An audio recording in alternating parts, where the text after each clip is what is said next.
আসসালামু আলাইকুম বন্ধুরা, কেমন আছেন? আশা করি আপনারা ভালো আছেন। আমার রান্নাঘরে আপনাদের স্বাগতম।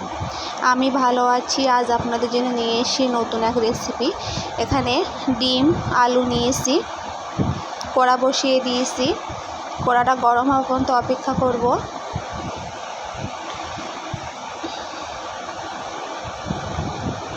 তেল দিয়ে দেবো ডিমটা ভাজার জন্য। একটু হলুদ দিয়ে দেবো। ডিমগুলো দিয়ে ভাজা করে নেব।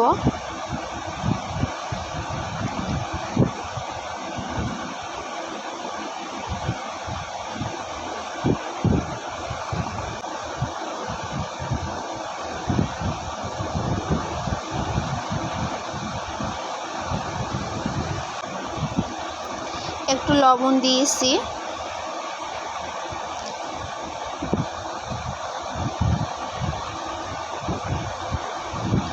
ডিমগুলো ভাজা হয়ে গিয়েছে, নামিয়ে নেব।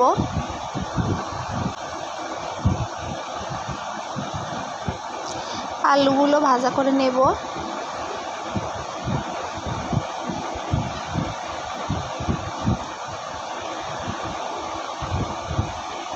আলু ভাজা হয়ে গিয়েছে, নামিয়ে নেব। দিয়ে আবার তেল দিয়ে দেবো রান্নার জন্য।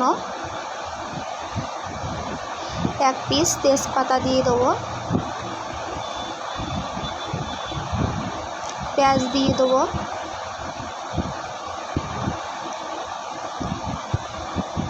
দিয়ে ভালোভাবে কষিয়ে নেব। আদা রসুন বাটা দিয়ে দেবো।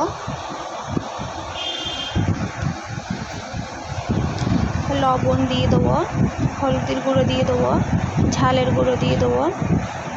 দিয়ে ভালোভাবে মশলাটা কষিয়ে নেব। আলুগুলো দিয়ে আরও 3 মিনিট কষিয়ে নেব।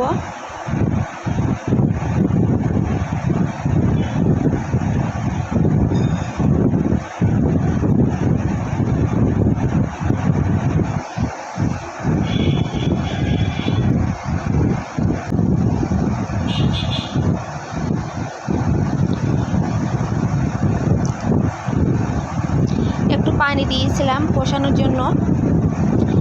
দিয়ে 2 থেকে 3 মিনিট কষিয়ে নিয়েছি।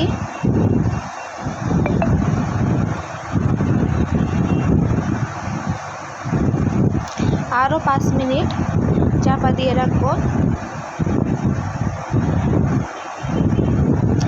জিরের গুঁড়ো দিয়ে দেবো। গোলমরিচের গুঁড়ো দিয়ে দেবো। ধনে গুঁড়ো দিয়ে দেবো। দিয়ে একটু পানি দিয়ে দেবো। দিয়ে আরও 5 মিনিট কষিয়ে নেব। এইভাবে একবার ডিম আলু ঝোল করবেন, খেতে দুর্দান্ত হয় বন্ধুরা।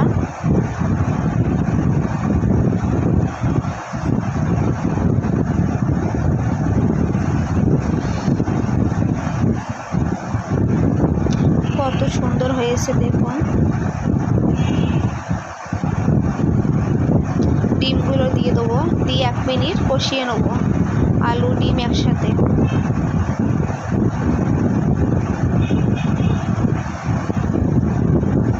দিয়ে পরিমাণ মতো ঝোল দিয়ে দেবো।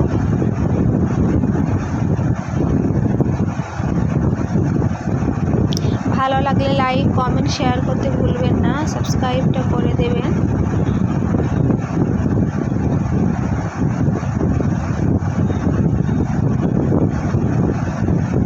কত সুন্দর হয়েছে দেখুন বন্ধুরা।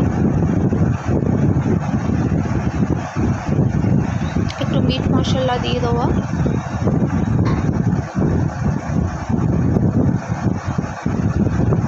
হয়ে গিয়েছে, নামিয়ে নিয়েছি। কেমন হয়েছে কমেন্ট বক্সে জানিয়ে দেবেন। ভালো লাগলে লাইক কমেন্ট শেয়ার করতে ভুলবেন না। সাবস্ক্রাইবটা করে দেবেন। আজকের মতন বিদায় নিচ্ছি। আল্লাহ হাফেজ।